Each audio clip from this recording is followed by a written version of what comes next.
আসসালামু আলাইকুম স্যার। ওয়ালাইকুম আসসালাম। ওকে, তাহলে সবাই দেখতে পাচ্ছ class 10 mathematics class chapter 13 lecture 2 সসীম ধারা। তো শিক্ষার্থীরা, গত ক্লাসে আমরা এই সসীম ধারা এবং অনুক্রম, গত ক্লাসে আমরা যেগুলো শিখেছিলাম আমি একটু বলি। প্রথমে শিখেছিলাম অনুক্রম, এরপরে শিখেছিলাম সসীম ধারা, এরপরে আমরা সমান্তর ধারা এবং গুণোত্তর ধারা নিয়ে আলোচনা করেছিলাম। তো আজ আমরা ওই সমান্তর ধারার আরো বেশ কিছু জিনিস দেখব। যেমন সবার প্রথমে যেটা আমরা দেখার চেষ্টা করব, সমান্তর ধারার n তম পদ কিভাবে নির্ণয় করা হয় সবার প্রথমে আমরা এখন এটা দেখব। তাহলে সমান্তর ধারার ক্ষেত্রে আমরা আগের দিন শিখেছিলাম যে সমান্তর ধারার ক্ষেত্রে অন্তর সমান হয়, যাকে বলা হয় সাধারণ অন্তর। গত ক্লাসে আমরা বলেছিলাম যে যে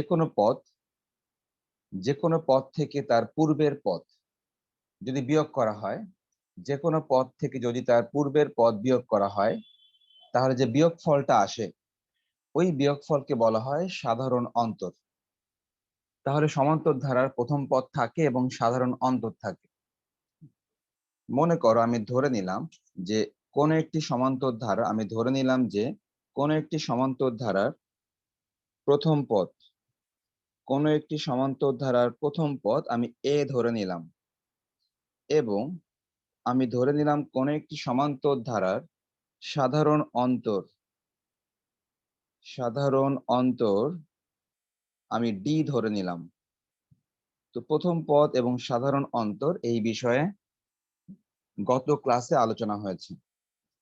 তাহলে আমরা যদি ধরে নিই কোন একটি ধারার প্রথম পদ এ এবং ধরে নিচ্ছি সেই ধারাটির সাধারণ অন্তর ডি, যদি আমরা ধরে নেই, তাহলে এবার দেখো ওই ধারাটির প্রথম পদ তো এ দেখতেই পাচ্ছি সবাই, ধারাটির প্রথম পদ এ সবাই দেখতেই পাচ্ছি। তারপর আমি আরেকবার লিখলাম যে এই ধারাটির প্রথম পদ সমান সমান এ। তাহলে দ্বিতীয় পদ কত হবে কেউ বলতে পারবা? যদি ধারাটি সমান্তর ধারা হয়, তাহলে এই ধারাটির দ্বিতীয় পদ কত হতে পারে যদি সাধারণ অন্তর ডি হয়? যদি সাধারণ অন্তর ডি হয়, তাহলে দ্বিতীয় পদটা কত হতে পারে? ওকে, ঠিক আছে। তাহলে তোমরা আগের দিনের ক্লাসটা আরেকবার দেখে নিও যে আসলে পদগুলি কিভাবে তৈরি হয়। সবাই খেয়াল করো। দ্বিতীয় পদ হচ্ছে প্রথম পদের সাথে যোগ করতে হবে সাধারণ অন্তর। দ্বিতীয় পদ কিভাবে পাওয়া যাবে? দ্বিতীয় পদ পাওয়া যাবে প্রথম পদের সাথে যোগ করতে হবে সাধারণ অন্তর, তাহলে পাওয়া যাবে দ্বিতীয় পদ। অনুরূপভাবে যদি আমি তৃতীয় পদ বের করতে চাই, ওই সমান্তর ধারাটির তৃতীয় পদ, তখন সিস্টেম হবে প্রথমটার সাথে এ প্লাস ডি যোগ হয়েছে, পরেরটার সাথে এ প্লাস ডি তো আছেই, তার সাথে আরো একটা ডি যোগ হবে, মানে প্রত্যেকটার সাথে একটা করে ডি যোগ হবে। যেমন প্রথমে ছিল এ, তার সাথে ডি যোগ হয়েছে। যখন আমি পরের পদে চলে যাব, তখন আগের পদের সাথে একটা ডি যোগ হবে। তাহলে খেয়াল করো সবাই, এ প্লাস ডি তো আছেই, যদি এর সাথে আরেকটা ডি যোগ হয় তাহলে এ প্লাস 2d হয়ে যায়। সবাই দেখো চতুর্থ পদ আবারও সেম ব্যাপার। কিরকম? আগের যে পদটা আছে এই পদের সাথে আরো একটা ডি যোগ হবে, মানে প্রতিবারে একটা করে ডি যোগ হবে। তাহলে এ প্লাস 2d, তুমি যদি এর সাথে আরো একটা ডি যোগ করো, তো সবাই খেয়াল করো, এ প্লাস 2d, তুমি এর সাথে আরো একটা ডি যোগ করে দাও, তো নিশ্চয়ই তাহলে পরেরটা হবে এ প্লাস 3d। এই সিস্টেমে সমান্তর ধারার পদগুলি বের করা হয়। অর্থাৎ প্রথম পদ তো প্রথম পদই, আর সাধারণ অন্তর তো দেওয়াই থাকবে, প্রথম পদও দেওয়া থাকবে, সাধারণ অন্তরও দেওয়া থাকবে। তখন তুমি সেই সমান্তর ধারাটির প্রত্যেকটা পদ তুমি কিভাবে বের করবা? তোমার কাজ হবে প্রত্যেকটা পদের সাথে একটা করে ডি যোগ করে দিবা, আগের পদের সাথে একটা করে ডি যোগ, আগের পদের সাথে একটা করে ডি যোগ, তাহলে তুমি প্রত্যেকটা পদ পাবা। এখন আমরা আসলে এখানে কি বের করতে চাচ্ছি দেখো, আমরা আসলে বের করতে চাচ্ছি যে এই যে আমি ধারাটি বানানোর চেষ্টা করতেছি, এই যে আমি ধারাটি বানানোর চেষ্টা করতেছি, আমরা বের করতে চাচ্ছি এই ধারাটির n তম পদ কত হবে।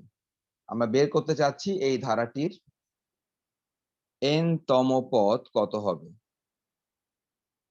এই ধারাটির n তম পদ কত হবে এটা আমরা বের করার চেষ্টা করতেছি। ওকে, তাহলে n তম পদ কত হবে? n তম মানে কি দেখো সবাই, এটা হচ্ছে 1তম, এটা 2তম, এটা 3তম, এটা 4তম, আর এটা হচ্ছে n তম। তাহলে n তম পদ কত হবে এটা আমাদের এখন বের করার উদ্দেশ্য। তো n তম পদ বের করতে গেলে আসলে আমাদের একটা কাজ করতে হবে। কাজটা হচ্ছে প্রথমে উপরের এই চারটা পদকে এই পদ সংখ্যার সাথে একটা সম্পর্ক তৈরি করতে হবে। আবার বলি, তুমি যদি n তম পদটা বের করতে চাও তাহলে তোমার প্রথম কাজ হবে উপরের এই চারটা পদকে, পদ সংখ্যা দেখো, এটা 4 নাম্বার পদ, এটা 3 নাম্বার পদ, তাহলে এই 3-এর সাথে একটা সম্পর্ক তৈরি করতে হবে। 4 নাম্বার পদ 4-এর সাথে একটা সম্পর্ক তৈরি করতে হবে। যদি তৈরি করতে পারো তখন তুমি ওইটা দেখে দেখে n তম পদটা লিখতে পারবা। হয়তো বুঝতে পারোনি, তো ঠিক আছে, আমি কথাটা তোমাদেরকে দেখিয়ে দিই, সবাই খেয়াল করো। মনে করো আমি এই যে দেখতে পাচ্ছি সবাই a+3d, আমাদের সবাই দেখতে পাচ্ছি এই যে a+3d কে আমরা লেখার চেষ্টা করি a+, এই যে আমরা দেখতে পাচ্ছি 3 কে লেখা যায় 4-1, 3 কে লেখা যায় 4-1। সবাই খেয়াল করো, নিশ্চয়ই আমরা 3 কে লিখতে পারি 4-1, কেননা 4-1 মানেই তো 3। তো আমরা এই কাজটা কেন করলাম সেটাই আমি একটু আগে তোমাদেরকে বলার চেষ্টা করলাম। সেটা কি বললাম? সেটা বললাম এটা যে তোমার কাজ হবে এই জিনিসটাকে, এই পদ সংখ্যার সাথে একটা সম্পর্ক তৈরি করা। দেখো, চতুর্থ পদ মানে 4 নাম্বার পদ, দেখো এখানে 4 কিন্তু আছে, এখানে দেখো 4 আছে, তার মানে এখন কিন্তু এটা দেখলে এর সাথে একটা সম্পর্ক খুঁজে পাওয়া যায়। আবার খেয়াল করো, তৃতীয় পদ a+2d, আমি ইকুয়াল দিলাম a+2d, সবাই দেখো 2d, তাহলে এই যে আমরা 2 দেখতে পাচ্ছি, এই 2 কে আমরা লেখার চেষ্টা করব 3 নাম্বার পদ, মানে 3-এর সাথে একটা সম্পর্ক তৈরি করব। তাহলে 2 কে লেখা যায় 3-1, 2 কে লেখা যায় 3-1। তো সবাই খেয়াল করো, তাহলে 2 কে লেখা যাচ্ছে 3-1। আবারও বলি কাজগুলো কেন করতেছি দেখো, এই যে এটা 3, এটা 3 নাম্বার পদ, এর সাথে এর একটা সম্পর্ক পাওয়া গেল, আর 3-1 করলে তো 2 হয়। ঠিক অনুরূপ ভাবে আমি বাকিগুলো তাহলে লিখে ফেলি। দেখো সবাই, বাকিগুলো নিশ্চয়ই লেখা যায় a+2-1 ইন্টু d, প্রথমটা লেখা যায় a+1-1 ইন্টু d। দেখো সবাই, এভাবে তাহলে পদগুলি লেখা যায়। তো এভাবে লেখার যে উদ্দেশ্য ছিল সেই উদ্দেশ্যটাই আমরা এখন শেষ করব। আমাদের উদ্দেশ্য ছিল যে এভাবে লেখা দ্বারা এর সাথে পদ সংখ্যার একটা সম্পর্ক তৈরি হলো, আর এর দ্বারা আমরা n-তম পদটা লিখতে সুবিধা হবে, এখন তোমাদের মধ্যে একজন বলার চেষ্টা করবা, চতুর্থ পদ মানে 4 নাম্বার পদ যদি a+4-1 ইন্টু d হয় তাহলে n-তম পদ কত হতে পারে? এইটা অনুসারে একজন বলার চেষ্টা করো, এইটা অনুসারে। এই যে এর দিকে তাকাবা, চতুর্থ পদের দিকে তাকাবা এবং এর দিকে তাকাবা, এইটা এবং এইটার দিকে তাকিয়ে n-তম পদ বলার চেষ্টা করবা। 4 নাম্বার পদ যদি a+4-1 ইন্টু d হয় তাহলে n-তম পদটা কত হবে? একজন বলার চেষ্টা করো। a plus n minus 1 n+1 into d। আচ্ছা, n-1 কে বললা, n মাইনাস ওয়ান কে বললা, a plus n minus one into D, এটা কে বললা? স্যার আমি বলেছি। আর নাবিলা বলেছ? ওকে নাবিলা, তুমি একটু ব্যাখ্যা করো। নাবিলা একটু ব্যাখ্যা করো যে তুমি কিভাবে বললা a প্লাস আমি n নাবিহা। মাইনাস। আচ্ছা নাবিহা, ঠিক আছে, নাবিহা বলো তুমি কিভাবে বললা, একটু ব্যাখ্যা করো। a plus n minus one into D, তুমি কিভাবে বলেছো একটু ব্যাখ্যা করো। স্যার চতুর্থ পদ যদি 4 - 1D হয় তাহলে n তম পদ n - 1D।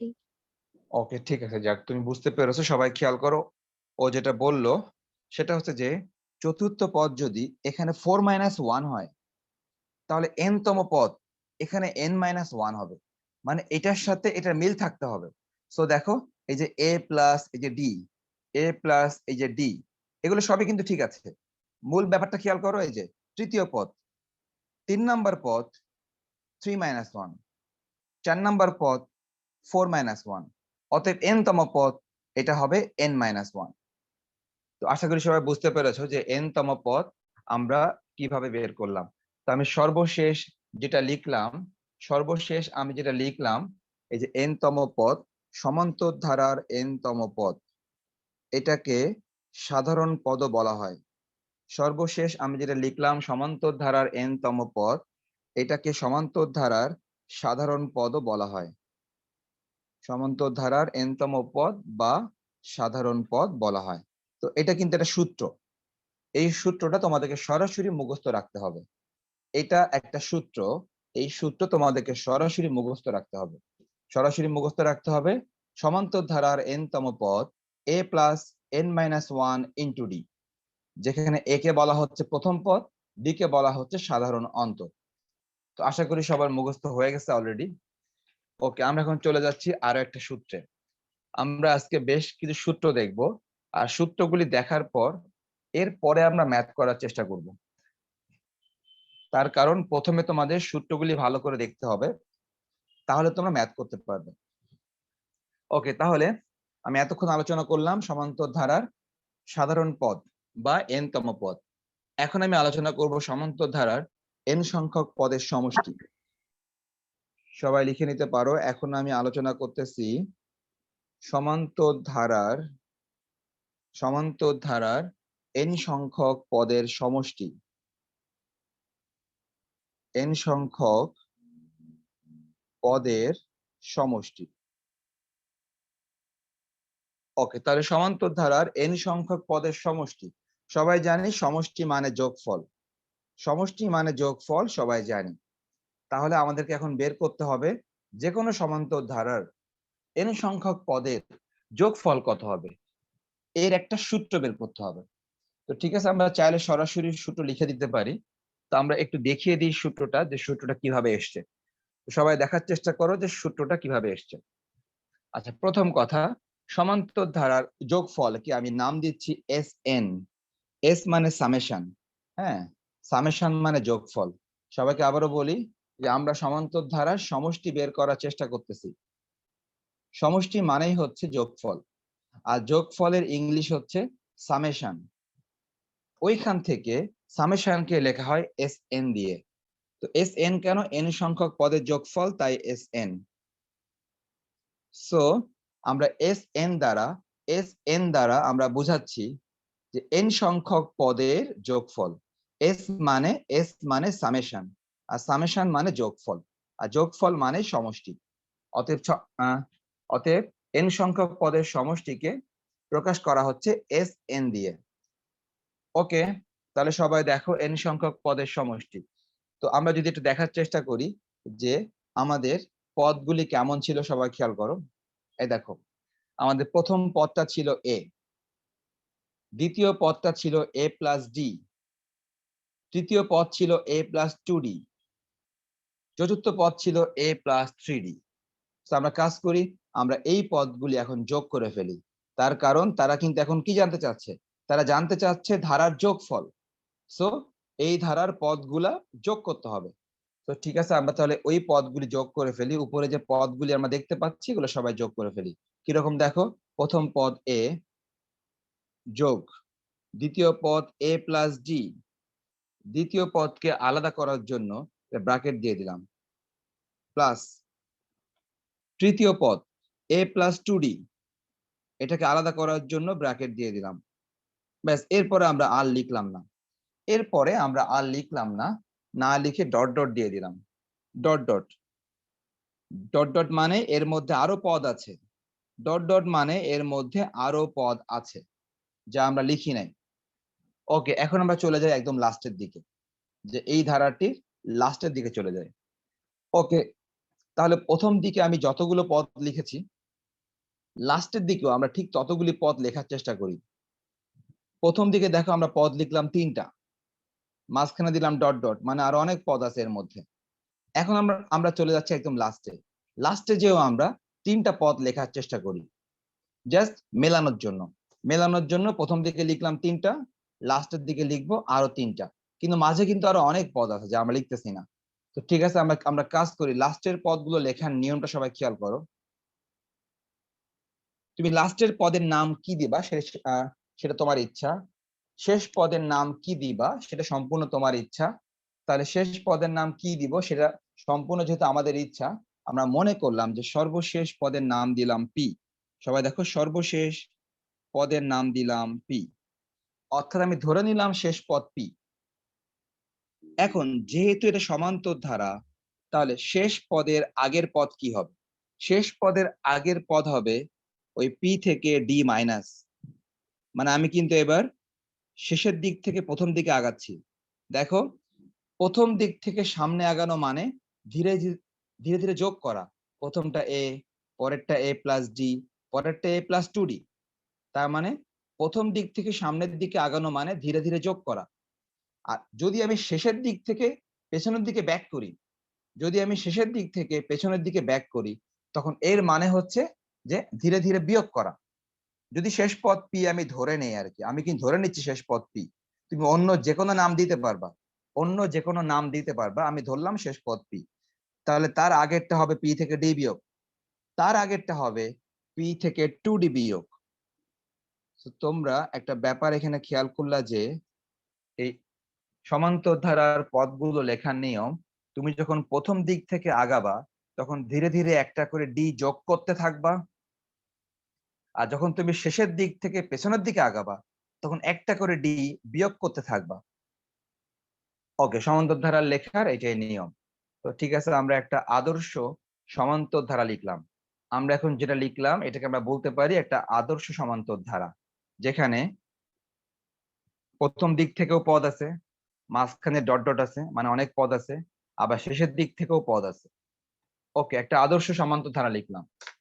লেখার পর আমরা আসলে কি করতে চাচ্ছি?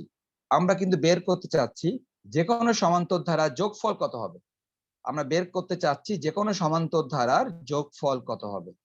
তো ঠিক আছে, যে কোনো সূত্র বের করার জন্য বেশ কিছু টেকনিক ফলো করতে হয়। তো দেখো, এই সূত্রটাও বের করার জন্য আমাদেরকে এখন বেশ কিছু টেকনিক ফলো করতে হবে। তো সেই বেশ কিছু টেকনিকটা হচ্ছে, তোমাদের এখন কাজ হবে তুমি উপরের লাইনটা আরেকবার লিখে দিবা। উপরে যে লাইনটা তুমি লিখেছো ওই লাইনটা তুমি আরেকবার লিখে দিবা, কিন্তু আরেকবার যে লিখবা এবার একটু ভিন্ন স্টাইলে লিখবা। এবার একটু ভিন্ন স্টাইলে লিখবা, সেটা কি রকম? উপরের এই লাইনটাই তুমি আরেকবার লিখবা, কিন্তু একটু ভিন্ন ভাবে। আর সেই ভিন্ন ভাবটা হচ্ছে, তুমি আগে লিখেছিলা প্রথম দিক থেকে শেষ পর্যন্ত, আর এবার তুমি লিখবা শেষের দিক থেকে প্রথম দিকে।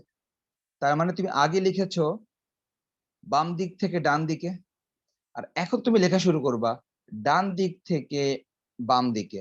কিরকম ব্যাপারটা খেয়াল করো সবাই। P, P minus D, P minus two D, কোথায় লিখবো? এই যেখানে লিখবো P, P minus D, P minus two D plus dot dot, dot dot দিয়ে কি করব? এই যে প্রথমগুলো লিখে দিব লাস্টে। হ্যাঁ, প্রথমগুলো লিখে দিব আমরা লাস্টে, মানে আমরা জাস্ট সিরিয়ালটা একটু ব্রেক করব।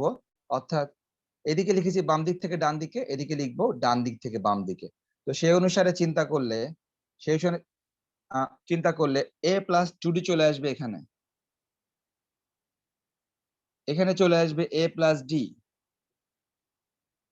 এবং এখানে চলে আসবে শুধু এ। তাহলে আমরা কি করলাম, আমরা সমান্তর ধারা যোগফল বের করার চেষ্টা করতেছি। সবাইকে বললাম প্রথম লাইনটা হচ্ছে সমান্তর ধারার একটা আদর্শ ধারা, দ্বিতীয় লাইনটা একই জিনিস, উপরের লাইন যে জিনিস, দ্বিতীয় লাইনটা একই জিনিস।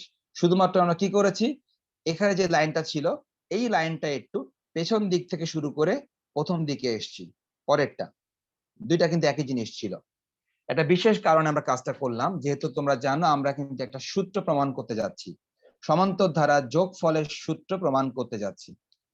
ওকে, আমরা কাজ করি সবাই সবাই এই দুইটা যোগ করে ফেলি, এই দুইটা সবাই যোগ করে ফেলবো। অর্থাৎ এখন যোগ করে যদি আমরা এই দুইটা যোগ করি, দেখো সবাই যোগ করে, দ্যাট মিন্স তুমি এই দুইটা যোগ করতেছো। ওকে, তাহলে সবাই দেখো যদি আমরা যোগ করি তাহলে কেমন থাকে সবাই খেয়াল করো।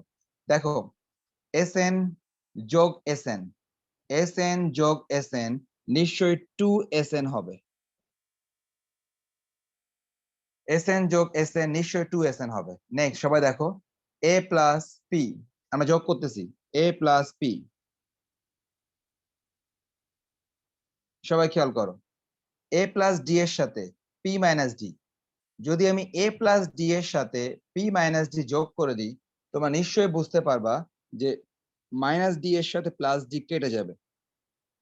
তুমি যদি এ প্লাস ডি এর সাথে পি মাইনাস ডি যোগ করো নিশ্চয়ই মাইনাস ডি এর সাথে প্লাস ডি নিশ্চয়ই কেটে যাবে। যদি কেটে যায় তাহলে কি থাকবে, দেখো এ প্লাস পি থাকবে, তাহলে থাকবে এ প্লাস পি। নেক্সট আমরা দেখতে পাচ্ছি যদি আমি এটার সাথে এটা যোগ করি প্লাস 2D মাইনাস 2D কেটে যাবে, আবারও এ প্লাস পি থাকবে। ওকে, তাহলে আমি বাকিগুলো সরাসরি লিখে দিই। আমরা যোগ করতেছি, মাঝখানে ডট ডট দিয়ে দিলাম, ডট ডট দিয়ে আবারও আমরা যোগ করলাম, আবারও পাবো এ প্লাস পি, পরেরটাও পাবো এ প্লাস পি, এবং লাস্টেরটাও পাবো এ প্লাস পি। যেহেতু আমরা যোগ করতেছি তো মাইনাস 2D প্লাস 2D কাটা, মাইনাস ডি প্লাস ডি কাটা, সবগুলো আমরা পেলাম এ প্লাস পি। ওকে, বাম দিকে লিখলাম 2SN, বাম দিকে লিখলাম 2SN। এখন ডান দিকে দেখি এ প্লাস পি কতগুলো আছে। যেহেতু আমরা n সংখ্যক পদের সমষ্টি বের করতেছি, যেহেতু আমরা n সংখ্যক পদের সমষ্টি বের করতেছি তার মানে ডান দিকে n সংখ্যক পদ আছে। তাহলে এ প্লাস পি একটা, এ প্লাস পি দুইটা, এ প্লাস পি তিনটা, dot dot A plus P কতগুলো আছে এখানে, এখানে এ প্লাস পি আছে n সংখ্যক। তার কারণ দেখো মাঝখানে কিন্তু ডট ডট দেওয়া আছে, সুতরাং আমরা কিন্তু স্পষ্ট করে বলতে পারবো না যে এখানে এ প্লাস বি আছে 3 আর 3 6টা। আমরা কিন্তু বলতে পারবো না যে এ প্লাস বি 3টা আর 3টা 6টা আছে, এরকম বলা যাবে না যেহেতু মাঝখানে ডট ডট আছে। সো যেহেতু আমাদের উপরে লেখাই ছিল n সংখ্যক পদের সমষ্টি বের করব, সুতরাং এখানে n সংখ্যক পদ আছে বলে দেয়া যায়। অতএব এ প্লাস পি একটা দুইটা তিনটা, এ প্লাস পি আছে n সংখ্যক। সো এটাকে এভাবে লেখা যায়, সবাই খেয়াল করো n ইন্টু এ প্লাস পি, এটাকে এভাবে লেখা যায় n ইন্টু এ প্লাস পি। এর ব্যাখ্যা কিরকম, এর ব্যাখ্যা তেমন কিছুই না, খুবই খুবই শর্টে একটা ব্যাখ্যা দেয়া যায়। সবাই খেয়াল করো, ব্যাখ্যাটা দেই আমি, সবাই খেয়াল করো। দেখো মনে করো 3টা এ যোগ করে দিলাম, 3টা এ যোগ করে দিলাম, তুমি নিশ্চয়ই 3A লিখবা, খুবই স্বাভাবিক যে 3টা এ যোগ করলে তুমি লিখবা 3A। তুমি যদি 3টা এ যোগ না করে তুমি যদি 10টা এ যোগ করতা, তুমি যদি 10টা এ যোগ করতা তুমি নিশ্চয়ই লিখতা 10A। ঠিক অনুরূপ ভাবে তুমি যদি 10টা এ যোগ না করে তুমি যদি যোগ করে দাও n সংখ্যক এ, মনে করো তুমি যোগ করে দিলা n সংখ্যক এ, তাহলে 3টা এ যোগ করলে যদি 3A হয়, 10টা এ যোগ করলে যদি 10A হয়, তাহলে n সংখ্যক এ যোগ করলে হবে NA। আশা করি আমার কথা তোমরা বুঝতে পেরেছো যে 3টা এ যোগ করলে 3A হয়, 10টা এ যোগ করলে 10A হয়, তাহলে n সংখ্যক এ যোগ করলে হবে NA। আমরা দেখতে পাচ্ছি এখানে a প্লাস পি আছে n সংখ্যক, অতএব a plus P into n। ওকে, আমরা প্রায় শেষের দিকে চলে এসেছি, সব এখন বোঝার চেষ্টা করো। দেখো সবাই, আমরা এখন এই বাম দিকে লিখলাম Sn। যদি বাম দিকে Sn লিখি, বাম দিকে যে 2 দেখতে পাচ্ছি, এই 2টা আমরা ডান দিকে ভাগ করে দিব। বাম দিকে যে 2 দেখতে পাচ্ছি, এই 2টা আমরা ডান দিকে ভাগ করে দিব। তাহলে বাম দিকে 2 ডানে গেলে ভাগ হয়ে যাবে, n/2 a প্লাস p। সবাই বুঝতে পারলাম যে বাম দিকের 2 ডানে যেয়ে ভাগ হয়ে গেল। ওকে, এখন তাহলে বাদ দিলাম, Sn থাকলো, ডান দিকে n/2 ও থাকলো, n/2 ও থাকলো। এরপরে এখানে আমরা প্রথমে লিখলাম a লিখলাম প্লাস। এখন এই p এর মানটা বের করতে হবে, p এর মানটা বের করতে হবে। তো p এর মানটা যে বের করতে হবে, আমরা যেহেতু আমরা n সংখ্যক পদের সমষ্টি বের করার চেষ্টা করতেছি, তার মানে এই p হচ্ছে, দেখো সবাই pটা দেখো শেষ পদ ছিল, সবাই খেয়াল করো, এই যে p দেখতে পাচ্ছি, এই pটা কিন্তু আমাদের ধারার শেষ পদ ছিল। আমি দেখাই তোমাদেরকে, খেয়াল করো সবাই, এই দেখো pটা কিন্তু আমাদের ধারার শেষ পদ ছিল। তাহলে p যদি আমাদের ধারার শেষ পদ হয়ে থাকে, তাহলে শেষ পদটা নিশ্চয়ই n তম পদ। যেহেতু আমরা n সংখ্যক পদের সমষ্টি বের করার চেষ্টা করতেছি, তার মানে নিশ্চয়ই এখানে n সংখ্যক পদ আছে, সুতরাং এই শেষ পদটাই কিন্তু n তম পদ। সো এই p মানেই হচ্ছে n তম পদ, p মানেই n তম পদ। সবাই খেয়াল করো, তাহলে আমি লিখি পাশে যে এখানে p অ্যাকচুয়ালি কি জিনিস। এখানে এই p অ্যাকচুয়ালি শেষ পদ, আর শেষ পদটা অ্যাকচুয়ালি কি জিনিস, শেষ পদটা অ্যাকচুয়ালি n তম পদ। যেহেতু n সংখ্যক পদের সমষ্টি বের করা হচ্ছে, অতএব এটাই সেই n তম পদ। তাহলে p মানে n তম পদ, p ইকুয়াল অ্যাকচুয়ালি n তম পদ। এখন সবাই দেখো, n তম পদের সূত্র আমরা একটু আগেই সবাই মুখস্থ করেছি। সবাই খেয়াল করো, n তম পদের সূত্র একটু আগেই সবাই মুখস্থ করলাম, এই দেখো উপরে লেখা আছে। n তম পদের সূত্র a plus n-1 into d। n তম পদের সূত্র a plus n-1 into d। এই সূত্রটা আমরা এখানে লিখে দিতে পারি। তো লিখে দিই, n তম পদ a plus n-1 into d। তো এই সূত্র কিন্তু আমরা একটু আগে মুখস্থ করেছি, এই যে উপর থেকে এই সূত্র লিখে দিলাম। তাহলে সবাই এখন p এর পরিবর্তে, যে p এর পরিবর্তে সবাই লিখে দিবা a plus n-1 into d, a plus n-1 into d। কি করলাম, লিখে দিলাম p এর পরিবর্তে, আমরা p এর পরিবর্তে লিখে দিলাম a plus n-1 into d, ব্যাখ্যা পাশে দিয়ে দিলাম।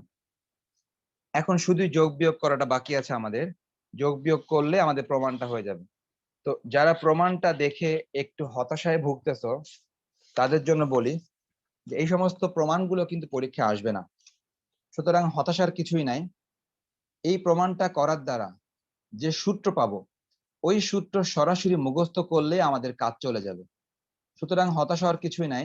যে কোনো প্রমাণই একটু এরকম হয় আর কি, যে কোনো প্রমাণই একটু একটু বাজে হয়, বাট এই প্রমাণটা করার পর যে সূত্র পাবো, সেই সূত্র সরাসরি মুখস্থ রাখলেই চলবে, এই প্রমাণগুলো পরীক্ষায় আসবে না। কিন্তু সূত্রগুলো কিভাবে আসলো, এটা না দেখালে আবার অনেকের মনে কোশ্চেন থেকে যায় যে এই সূত্র আসলো কিভাবে। এই কারণে সূত্রের প্রমাণটা আমি দেখাচ্ছি, কিন্তু সূত্রের প্রমাণ দেখে যারা হতাশ, তাদের জন্য বলতেছি যে এই সূত্রের প্রমাণ পরীক্ষায় আসবে না। সো তোমাদের চিন্তার কোনো কারণ নাই, তোমরা শুধু আমি সর্বশেষ যে লাইনটা লিখবো, ওই লাইনটা মুখস্থ রাখলেই চলবে। ওকে সবাই দেখো, সূত্র প্রায় শেষ। দেখো সবাই, যে এটা হচ্ছে a প্লাস, দেখো পরেরটা দেখো প্লাস, ব্র্যাকেট তুলে দিই, আমরা সেকেন্ড ব্র্যাকেট তুলে দিই, সেকেন্ড ব্র্যাকেট তুলে দিলে a plus n-1 into d, second bracket তুলে দিলাম, সরি থার্ড ব্র্যাকেট তুলে দিলাম এবং মাঝখানে সেকেন্ড ব্র্যাকেট তুলে দিলাম। ওকে, আমার মনে হয় আমরা যোগফল পেয়ে গেছি। যোগফল Sn সমান সমান n/2 2a plus n-1 into d। তাহলে আমরা কি পেলাম, আমরা এটা পেলাম, যে কোনো সমান্তর ধারার n সংখ্যক পদের যোগফল বা সমষ্টি আমরা কি পেলাম আবারও বলি, যে কোনো সমান্তর ধারার n সংখ্যক পদের সমষ্টি পেলাম, যার সূত্র সবাই মুখস্থ করে নাও। সূত্র সবাই মুখস্থ করে নাও। Sn সমান সমান n/2 into 2a plus n-1 into d। তার মানে আমি এতক্ষণ যে কথাটা তোমাদেরকে বললাম, যে এই সূত্রের প্রমাণ তোমাদের কাছে যদি খারাপ লাগে তাহলে কোনো সমস্যা নেই, সূত্রের প্রমাণ লাগবে না। তোমরা সরাসরি এই লাইনটা মুখস্থ করে রাখলেই চলবে সূত্র হিসাবে। তার মানে আজকে ক্লাসে আমরা দেখলাম মোট 2টা সূত্র, যেই 2টা সূত্রের কোনো সূত্রেরই প্রমাণ লাগবে না তোমার, কোনো সূত্রেরই প্রমাণ তোমার লাগবে না। তুমি সরাসরি 2টা সূত্র মুখস্থ করে রাখলেই চলবে। যার মধ্যে প্রথম সূত্র তুমি দেখতে পাচ্ছ, সবাই প্রথম সূত্র দেখতে পাচ্ছ। আমি তাহলে 2টা সূত্র পাশাপাশি রাখি, একটু 2টা সূত্র পাশাপাশি রাখি। তোমরা এই 2টা সূত্র সরাসরি মুখস্থ রাখলেই চলবে। ওকে, সবাই দেখো 2টা সূত্র আমি পাশাপাশি রাখলাম, ব্যাস। তোমাদেরকে এই 2টা সূত্র সরাসরি মুখস্থ রাখলেই চলবে। সমান্তর ধারার n তম পদ সূত্র হচ্ছে a plus n-1 into d। সমান্তর ধারার n সংখ্যক পদের সমষ্টি, n সংখ্যক পদের সমষ্টি সূত্র হচ্ছে Sn সমান সমান n/2 into 2a plus n-1 into d। তো আশা করি সবাই 2টা সূত্র মুখস্থ করতে পারবা। তো সূত্রের প্রমাণটা তোমাদের অনেকের ভিতরে আগ্রহ থাকে যে সূত্রের প্রমাণটা কিভাবে আসলো, এই কারণে সূত্রের প্রমাণটা আমি দেখালাম। কিন্তু সত্যিকার অর্থে সরাসরি এটা সরাসরি মুখস্থ রাখলেই চলবে, এটাও সরাসরি সূত্র হিসেবে মুখস্থ রাখলেই চলবে। তো ঠিক আছে, যেহেতু আমি বলেছিলাম যে আজকের ক্লাসে সবগুলো সূত্র বলে দিব, তো আরো একটা সূত্র আমাকে বলতে হচ্ছে। এটাই এটাই এই অধ্যায়ের শেষ সূত্র। দেখো, সর্বশেষ সূত্র হচ্ছে প্রথম n সংখ্যক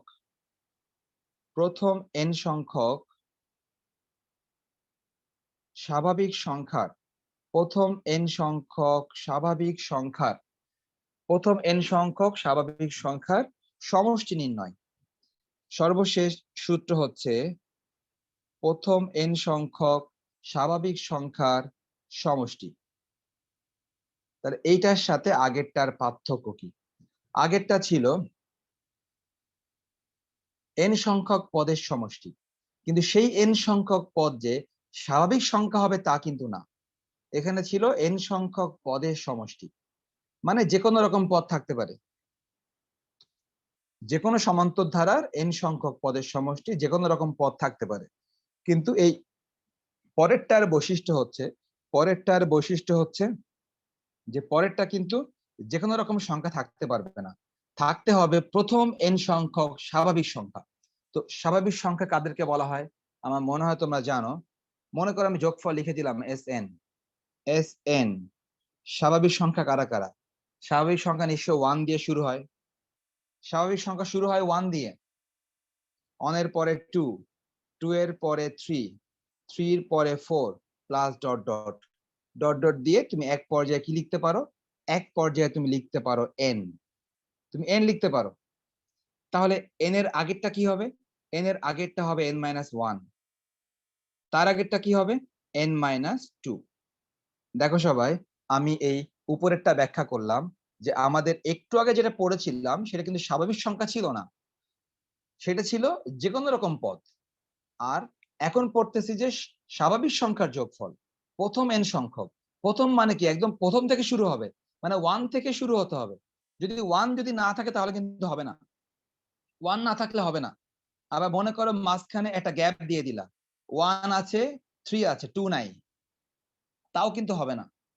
তার মানে এটার ক্ষেত্রে বৈশিষ্ট্য হচ্ছে একদম প্রথম থেকেই থাকতে হবে, মানে 1 থেকেই থাকতে হবে, এবং স্বাভাবিক সংখ্যা সবাই থাকতে হবে। কেউ মাঝখানে গ্যাপ গেলে হবে না। 2 হঠাৎ করে নাই, এটা হবে না। হঠাৎ করে 4 নাই, হবে না। তার মানে 1 থেকে শুরু হতে হবে এবং সিরিয়ালি সবাইকে থাকতে হবে, 1 2 3 4 সবাইকে থাকতে হবে। যাক, তো এইটার প্রমাণ আমি তোমাদেরকে হোমওয়ার্ক দিলাম। আমি যেহেতু আগের 2টা প্রমাণ তোমাদের করে দিলাম, এইটার প্রমাণটা আমি তোমাদের হোমওয়ার্ক দিলাম, এবং এটার যে সূত্র হবে সেই সূত্র আমি সরাসরি তোমাদের মুখস্থ করার জন্য লিখে দিচ্ছি। সবাই দেখো, n সংখ্যক স্বাভাবিক সংখ্যার সমষ্টি Sn এটা সরাসরি সূত্র হচ্ছে n ইন্টু n+1/2। এই সূত্র সরাসরি মুখস্থ করতে হবে। তো এটার প্রমাণ মানে এটা কিভাবে আসলো সেই প্রমাণটা আমি তোমাদেরকে হোমওয়ার্ক দিলাম এবং তোমাদেরকে বলে দিতে পারি বইয়ের পেজ নাম্বার 253। 253 পেজ তোমরা ফলো করলে এই হোমওয়ার্কটা তোমরা করতে পারবে যে এটা কিভাবে যোগ করে এটা আসলো, কিভাবে প্রথম n সংখ্যক স্বাভাবিক সংখ্যার যোগফল কিভাবে এটা হয়। আচ্ছা তোমরা একটু অপেক্ষা করো, আমি একটু অ্যাটেন্ডেন্সটা নিয়ে নিই।